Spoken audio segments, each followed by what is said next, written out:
कि अगर देश के हित की बात करें, जी जनता के हित की बात करें, जी तो उनको इस थर्ड टायर सिस्टम में इन्वॉल्व नहीं होना चाहिए। जी अगर एक मजबूत सरकार किसी एक ऐसे शख्स को अपनी शख्सियत के तौर पे यहाँ से जनता को, भोली भाली जनता को गुमराह करके इन लोगों से वोट लेके जाती है, फिर वो नुमाइंदा अपनी जनता की बात आगे नहीं रख सकता है, तो ये कहीं ना कहीं हमारे लोगों के लिए बहुत नुकसानदेह होगा। चुनावों की प्रक्रिया शुरू हो चुकी है। हर तरफ उम्मीदवार अपनी दावेदारी पेश करने के लिए एड़ी चोटी का जोर लगाने में लगे हुए हैं। इन चुनावों में ज़्यादातर देखा जा रहा है महिलाओं का बोलबाला काफ़ी देखने को मिल रहा है। इस समय मौजूद हैं डींगा अम कॉन्स्टिट्यूंसी में, जहां पर हमारे साथ बात करने के लिए मौजूद हैं यहां से डीडीसी प्रत्याशी पिंकी देवी जी, जो निर्दलीय उम्मीदवार हैं और ये एक पढ़ी लिखी उम्मीदवार भी हैं और उसके साथ साथ ये यहाँ से सरपंच भी हैं। आइए बात करते हैं और जानते हैं इनसे कि किस तरह से अगर ये जीत कर आते हैं तो लोगों की समस्याओं को आगे लेकर जाएंगे, और जब ये सरपंच थे तो इन्होंने किस तरह से लोगों की समस्याओं को हल किया है। जी मैडम, स्वागत है आपका। जानना चाहेंगे सबसे पहले तो आप अपना परिचय दीजिए। Thank you sir. सर, मैं सरपंच पंचायत हल्का फोरलैंड वेस्ट ए से जी 2018 से सरपंच हूँ। जी मेरा नाम पिंकी देवी है। जी मैं पोस्ट ग्रेजुएट हूँ। जी। कंप्यूटर डिप्लोमा मेरे पास है, ITI 1 ईयर डिप्लोमा। जी अभी मैं डींगा कॉन्स्टिट्यूंसी से आज़ाद उम्मीदवार के तौर पे इलेक्शन लड़ रही हूँ। तो किस तरह से देख रहे हैं आप चुनावों में महिलाओं का बहुत ज़्यादा देखने को मिल रहा है, बोलबाला मिल रहा है, तो एज ए इंडिपेंडेंट कैंडिडेट कैसे देख रहे हैं आप? क्या आप पहले जब सरपंच थे तो लोगों को पूरी सुविधाएं दे पाए हैं? अगर आप जीत के आते हैं तो किस तरह से आगे रहेगा? सर, यहाँ पे मैं बात करूँ तो सबसे पहले तो जब ये इलेक्शन अनाउंस हुआ था जी तो यहाँ पे पार्टी का कोई भी यहाँ पे इन्वॉल्वेशन नहीं था।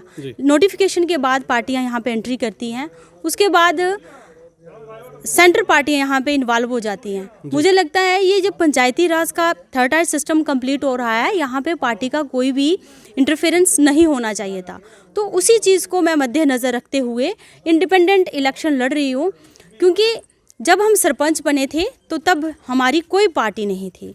उसी के आधार पे मुझे लगता है जी थर्ड टायर सिस्टम तक पार्टी को इन्वॉल्व नहीं होना चाहिए, और कहीं ना कहीं जनता आज जागरूक है। जनता किसी भी पॉलिटिकली को आगे नहीं बढ़ाएगी। ये कोई एक ऐसा पंचायत का जहां हमारे डींगा कॉन्स्टिट्यूंसी से ऐसे उम्मीदवार को चुन के आगे लाएगी जिसने अपने समाज को पहले ही प्रोजेक्ट किया है, जब वो पहले ही समाज की सेवा कर रहा है।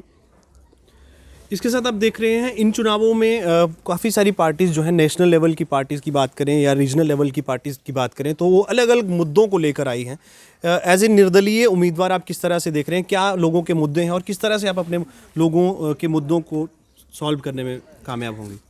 सर, नेशनल लेवल पार्टी की बात करें तो सेंटर से जितनी भी स्कीमें आती हैं वो हाई लेवल की होती हैं, लेकिन वो स्कीमें हमारे जो गांव का हिंदुस्तान है उनके किसी काम की नहीं होती वो, क्योंकि उन सब चीज़ों का फ़ायदा वो सिटी वाले लोगों को मिलता है, हमारे गांव के लोगों को नहीं मिलता है।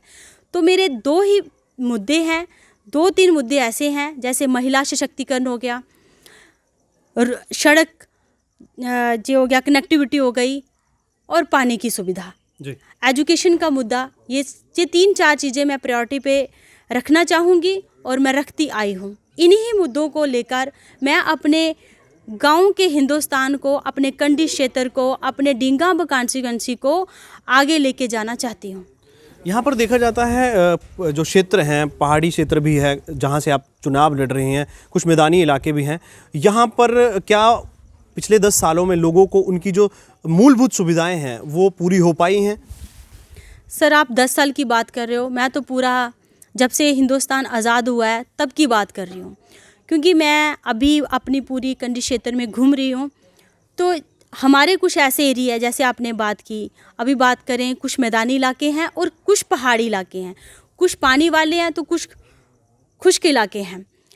तो आज कह रहे हैं कि 70 साल की बात कर रहे हैं, तो मैं ये देखना चाहती हूँ, ये बताना चाहती हूँ कि अगर 70 साल में कुछ नहीं हुआ तो 7-8 साल में भी मैंने यहाँ पे देखा, अगर 8 साल पहले जो बंदा पैदल चल के आता था, आज भी वो पैदल चल के आ रहा है उन पहाड़ियों के बीच से, जहाँ तक ब्राइडल पाथ नहीं पहुँचा। पहाड़ों को काट काट के वो अपने रास्ते बना रहे हैं।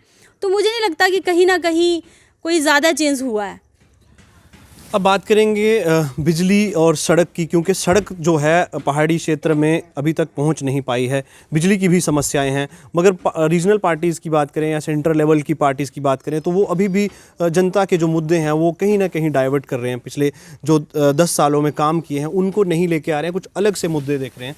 उसको कैसे देख रहे हैं आप? सर, ये तो जनता देख रही है, क्योंकि आज 21वीं सदी में हिंदुस्तान का हर कोना इतना डेवलप चाहे नहीं हुआ है, लेकिन जनता जागरूक हो चुकी है। जनता देख रही है कि किस तरह से हमारे दिमाग को, हमारे माइंड को वॉश किया जा रहा है, और खुद स्वयं नेशनल पार्टियां यहाँ पे आके अपने नुमाइंदे को ऊपर उठाने के लिए अपना पूरा जोर दे रही हैं, बल दे रही हैं। लेकिन मुझे कहीं ना कहीं ये फील हो रहा है कि जनता इतनी नासमझ नहीं रही, वो दिन अभी ना रहे कि जैसे कि हमारे बड़े बड़े ये कंपेनर, स्टार के कंपेनर आएंगे और किसी भी बंदे को, किसी भी ऐसे एक महिला को वो वोट डलवा के या जहाँ से चुन के वो ले जाएंगे। ऐसा कुछ नहीं होने वाला इस बार। बात करेंगे भाजपा की बात करें तो भाजपा ने जहाँ से आप चुनाव लड़ रही हैं वहाँ पर बहुत सारे जो स्टार कैंपेनर्स हैं, दिल्ली से कहें, दूसरे राज्यों से भी आए हैं। किस तरह देखते हैं आप? एक तरफ एक बहुत बड़ी पार्टी जिसके लिए जिसकी कैंपेन के लिए स्टार कैंपेनर बाहर से आ रहे हैं, वो कैंपेनिंग कर रहे हैं, और आप एक निर्दलीय उम्मीदवार और गली गली जाकर आपको देखना पड़ रहा है सारा, उस पर क्या कहना चाहेंगे?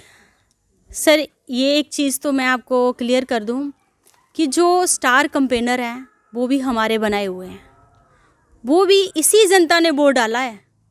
हम सब ने उनको वोट डाल के पहले बना चुके हैं।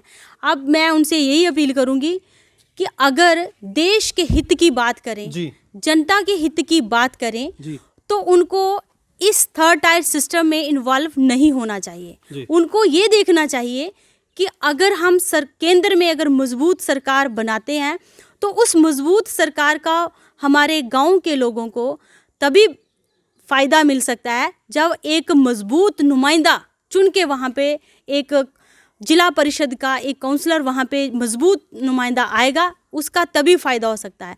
अगर एक मजबूत सरकार किसी एक ऐसे शख्स को अपनी शख्सियत के तौर पे यहाँ से जनता को, भोली भाली जनता को गुमराह करके इन लोगों से वोट लेके जाती है, फिर वो नुमाइंदा अपनी जनता की बात आगे नहीं रख सकता है, तो ये कहीं ना कहीं हमारे लोगों के लिए बहुत नुकसानदेह होगा। आपने देखा, ये थे पिंकी देवी जो ढींगाम कॉन्स्टिट्यूंसी से निर्दलीय उम्मीदवार हैं, और इन्होंने बताया कि अगर आपको चुनावों में जीतना है, डीडीसी इलेक्शन को जीतना है, तो लोगों की जो मूलभूत सुविधाएं हैं उनको बताना होगा, उनको आगे लेकर जाना होगा।